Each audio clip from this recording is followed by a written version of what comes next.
You always talk about the importance of and the difficulty about winning on the road. You guys set the Big 12 record tonight for consecutive road wins. Unbelievable accomplishment. Being 14-1 is awesome, but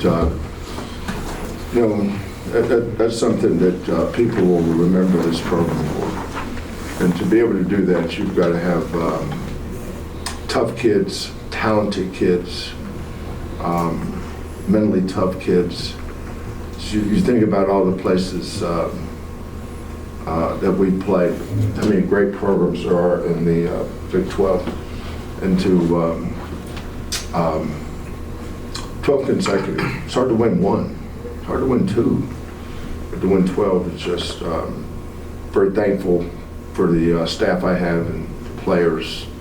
I'm blessed to have high character kids that believe in each other, love each other, and that has so much to do with our success. So hats off to these kids and our staff.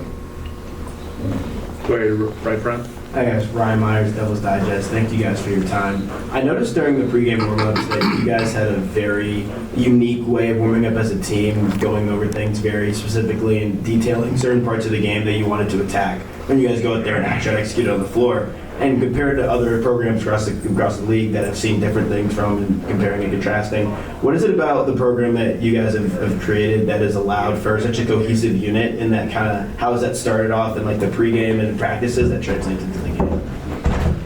First of all, it's a pretty good observation. That's a great observation. I don't know, I don't ever watch pregame, but our day before, we got in here last night, and we had a great practice last night, great prep, awesome. We went for an hour and a half this afternoon from like 1 to, 2:30.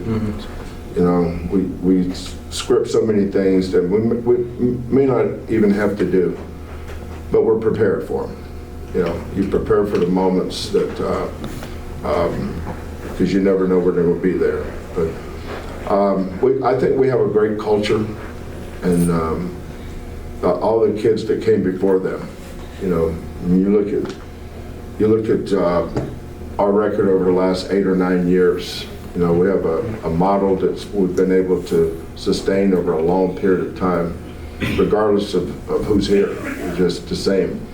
We've had talented teams. We've had Joyce Walker was a 1 and done, the 8 pick. Marcus Sass was a 25 pick. Quentin Grimes, 25 pick, and Jamal Shedd was just a 40. So we've always had talented teams, but our kids have great value in being a Houston Cougar. It means something to them, and it's not the fact that we've been to Final Fours, Elite Eights, 5 straight Sweet 16s, Big 12 champs. That's awesome. It sounds good, doesn't it? But the character of these kids I have one of the best jobs in America, because I get to coach these kids every day, and that is so awesome. Sorry to follow up. I'd love to hear from the player's perspective as well about how that kind of goes into your guys' ability to be bought into the program and all that kind of stuff going forward for you guys. Well, he's been here 6 years. He should know better than me.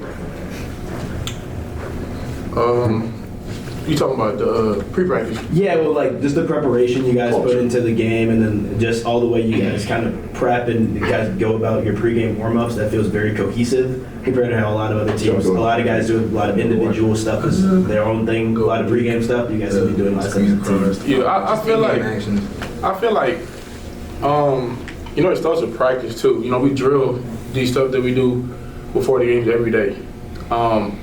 And then just, trying to find ways before the games to get in our grooves. But like I say, the shots that we shoot, those are shots that we take every single day. And then as a collective group, just working on pick and rolls, playing with each other, just finding different ways, to get our touch. And I just feel like that's just the culture that's built here. Everything we do is full speed. Everything we do is like sharp. So just going into games, just trying to be fresh and trying to be mentally ready for when the game starts. So midway through the first half, when you get some separation, and then when Emmanuel got on a roll there, he just kind of Yeah. those Well, there. I saw their press as an opportunity to get him going a little bit. You know, our best team is when Emmanuel's playing well. That's when we're at our best. We're not at our best unless Emmanuel's out there. We need him. But there's not a player in America that doesn't have an injury at some point. And sometimes an injury can throw your game off a little bit. And he's been off a little bit, but he's a tough kid. He's a winner. He's been a big part of, started every game on a Sweet 16 team, Big 12 championship team. He's that guy. And, he was probably pressing a little bit, but that's all right. Steph Curry presses when things don't go right with him. It's amazing how people look at it. So there's never nothing wrong with our kids if they go through something. You know what it means? It means they're human. Every player goes through something at some point, especially over the course of 30 plus games. I don't even know what our record is. What's our record? 22-4. So we played 26 games. Nobody's up for 26 games, and nobody's down for 26 games. Sometimes you just have to ride the tide, and I took him out early in the second half, but I knew I was going to put him back in. And when they started pressing, usually I have him up, help break the press, but I put him in the corner for a reason. I said, let's get the ball up to Emmanuel and let him shoot some threes against that press. Next thing I know, he did you make them all against the press? Yeah. So we just moved him around. Instead of having him up there throwing it down to J'Wan or Malik, who all they're going to do is pass it to somebody else. We just tried to throw it up to Emmanuel and let him shoot threes. How did it feel to get some shots going there? It's good. It's always great to make some shots, but I felt better just on the defensive end. I had a lot of mistakes in the Arizona game, and it just felt good to be more focused on defense and make less mistakes than I did in the previous game, and I think that's what helped my offense. Over here, left front. Coach, ASU's lost 7 games in a row at home. What's it like to see Bobby's team struggle the way it has? Well, I hate to see it, because I've been there. We all have. I coached a team at Washington State that lost 18 in a row. It's not easy. It affects every part of your life. I don't know his wife, but it gnaws at her. It gnaws at his children. It's amazing how people use that as a game. It's not a game. It's not funny. It's not something to talk about. It's not something to make fun of. He spent his entire life to have this opportunity, and he's going through a tough time right now. But so will you one day. So will all of you. You're going to all go through something tough. I hope you have the courage to keep working and keep fighting like he's doing right now. And then follow-up, having coached in different conferences like yourself, what's the biggest difference coaching in the Big 12 compared to other conferences you've coached in? Well, I coached in the Pac-10, the Big 10, and 2 times in the Big 12. I'd say not much, because we don't change. We were doing really good in the American, and then we came in, won the Big 12 the first year, but we didn't change. We have like the gentleman here mentioned about how we do things. How we do anything is how we do everything. First thing we do is we coach kids that we want to coach. Starts there with the players. They're great kids. We've been here 10 years. It's our 11th year, rather. And every team has a top 10 players, right? In the last 10 years, in our top 10 players, we've had 3 kids transfer in 10 years. We have 4 starters back. In an era where everybody's transferring today. Our kids always come back, and that says a lot about how we evaluate and also how we recruit. Because to recruit, you have to evaluate. What value someone sees in a player, we may not see that value. We may see it in another player. Well, I wasn't a very highly recruited kid, but when he leaves University of Houston, he's going to be the winningest player in the history of that school. I'm not even sure who'd you visit at high school?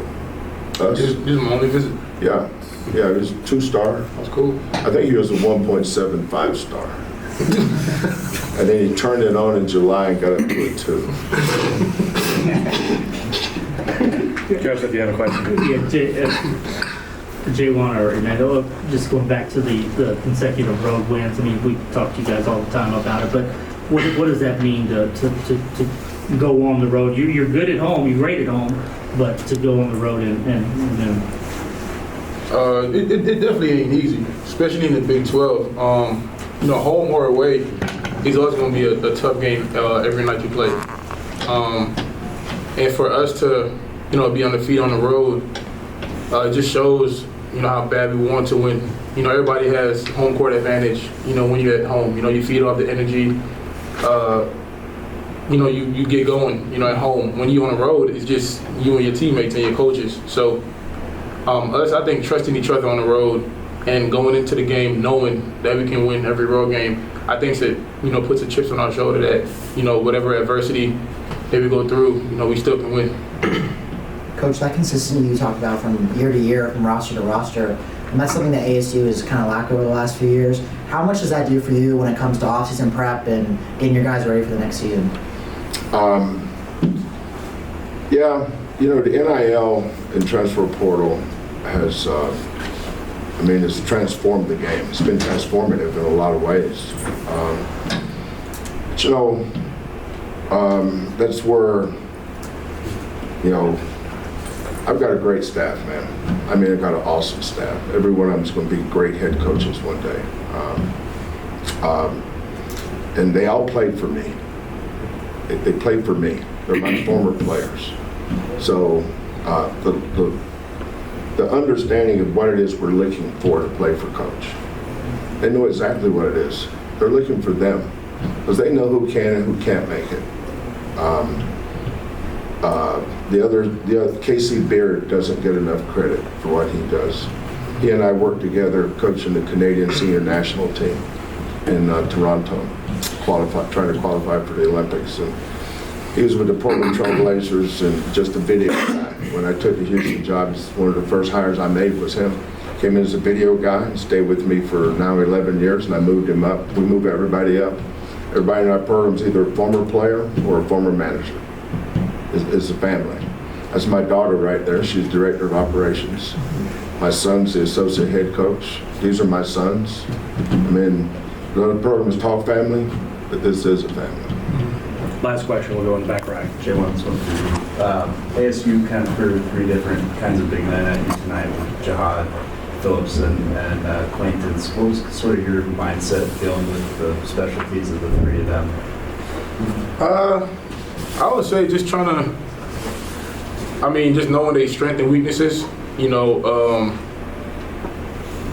that Quaintance and Phillips, knowing that they shot blockers. So, when I get into my move, try to think shot fake instead of trying to, shoot over 7-footers. And just trying to pick out matchups, try to set ball screens, put them in ball screens to get them off me, let the point guard, read the defense. And if I wasn't, getting it, with the ball in my hand, I try to get it offensively, like offensive rebounds and stuff. So just trying to find different ways to, impact the game with or without the ball. So usually when I get the ball, I just try to face up and read the defense and see how they play. So I think tonight I just, took my time and, just did what I had to do. Coach, Emanuel, J'Wan, thank you for your time. All right.